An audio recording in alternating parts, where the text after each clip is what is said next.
Welcome, Pioneers, to a new series on the channel. I've been reading a lot of children's books, and thank everyone involved for allowing this to be possible for so many self-published and aspiring authors.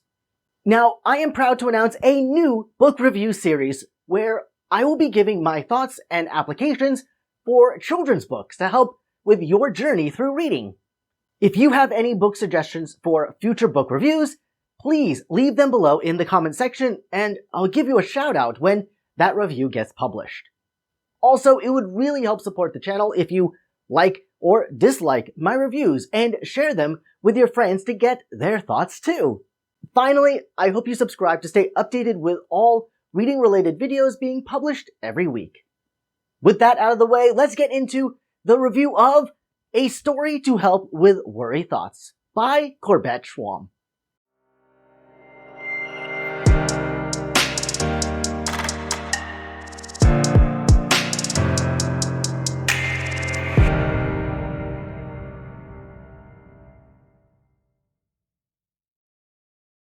Corbett is a father of two young girls who experience anxiety.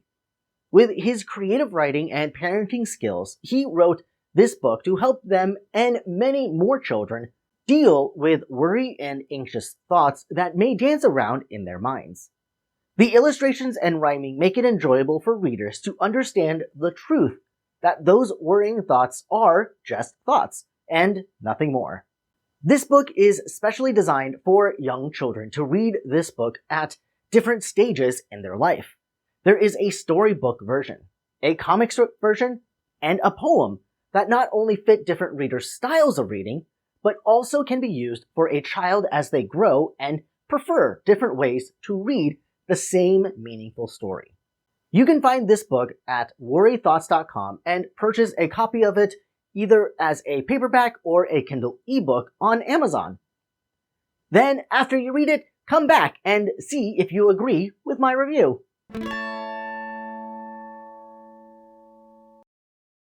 As a teacher, I really like the illustrations because children are more attached to see how the words are expressed. With a page-by-page approach, the story is easy to follow and the vocabulary is understandable for readers to read and comprehend the meaning of the story. I especially liked the key lesson being repeated in the story for the reader to also be given a sort of reinforcement that anxious thoughts aren't really that bad. As a writer, I think it's amazing to see a book actually incorporate different versions of its writing to fit different readers' preferences and growth as a reader. While Corbett's daughters were first introduced to this book as a poem, I think my journey would have started with the storybook when I was younger. Later, as I grew up, I'd appreciate the poem more, so having 3 readings is a huge advantage that makes this book a must-read.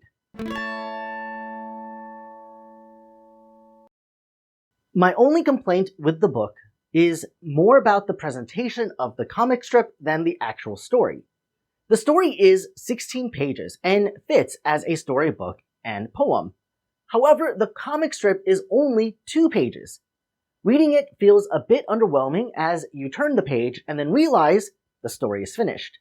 I think the image sizes could have been changed to allow 4 images per page to allow the comic strip reading experience to be more authentic. I think of Captain Underpants and the Treehouse books where children are flipping through the pages quicker than in a regular storybook. While I understand where Corbett is coming from with his decision, this is just my thoughts about the book.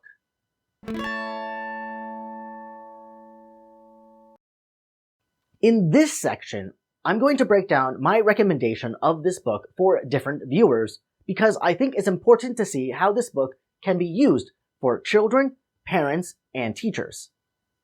For children, as stated earlier, they can read this book in different formats.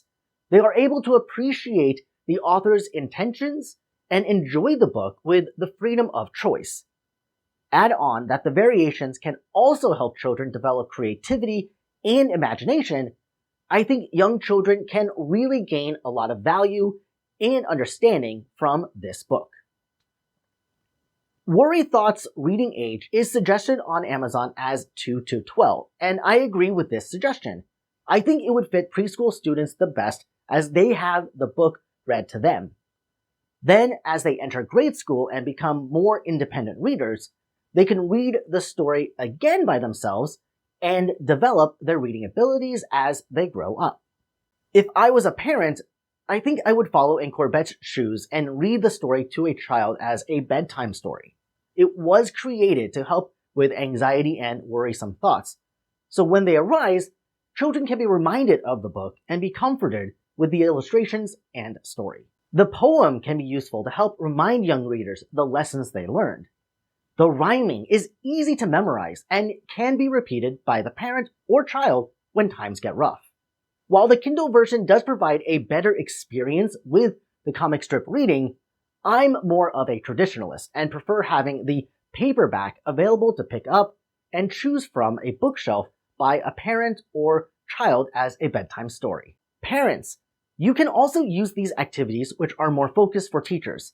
Story time in school can be very rewarding when the lessons learned from a book can be applied in real life. One way to help children overcome their worry is by writing their worried thoughts on a piece of paper and then crumpling it into a ball and throwing it into the trash. This activity can relieve a student as they are literally seeing their thoughts on paper go away. To help with critical thinking, have discussions with students about types of writing. The book has a storybook, comic strip, and poem version. Which one was the best?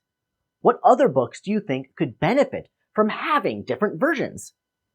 Most children are aware of movie and book adaptations, but seeing a book adapted into different forms of writing can spark interest and creativity in young students.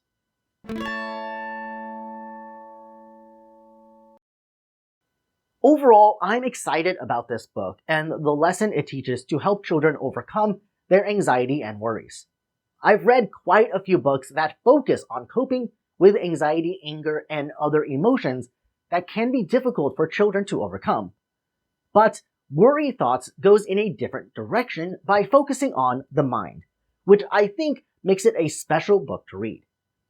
This is going to be the end of my book review of Corbett Schwamm's A Story to Help with Worry Thoughts. I'd love to know what you thought about this book or the review, so please feel free to leave your messages in the comment section down below.